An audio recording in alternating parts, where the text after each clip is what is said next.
4 দিন পার হতে না হতে আবারও নেওয়ারা চা বাগানে বন দপ্তরের পাতা খাঁচায় ধরা পড়ল স্ত্রী চিতাবাঘ। এবার 3 নম্বর আবাদি এলাকায় আটক হলো এই চিতাবাঘ। উল্লেখ্য, গত শুক্রবার এই চা বাগানের 16 নম্বর আবাদি এলাকায় পাতা খাঁচায় ধরা পড়েছিল এক পুরুষ চিতাবাঘ। বন দপ্তর ও শ্রমিকদের থেকে জানা গিয়েছে, ওই চা বাগানে গত শুক্রবার একটি পুরুষ চিতাবাঘ আটক হয়।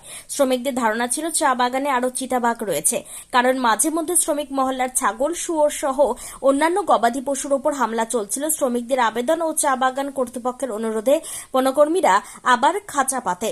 4 দিনের মাথায় মঙ্গলবার সকালে শ্রমিকরা দেখতে পায় খাঁচায় আটকা পড়েছে চিতাবাঘ। মুহূর্তে ভিড় জমে যায়। খবর পেয়ে মালবাজার থেকে বন্যপ্রাণ স্কোয়াডের কর্মীরা ঘটনাস্থলে গিয়ে চিতাবাঘ উদ্ধার করেন। বনকর্মীরা জানায়, এদিনে চিতাবাঘটি পূর্ণবয়স্কা স্ত্রী। প্রাথমিক পর্যবেক্ষণের পর আবার বনাঞ্চলের ভেতরে ছেড়ে দেওয়া হয়েছে। Bureau report, PB news. Annapurna medical hall, chemist and druggist. এখানে সকল প্রকার ওষুধ পাওয়া যায়। নবাবহাট মোড়, পূর্ব বর্ধমান।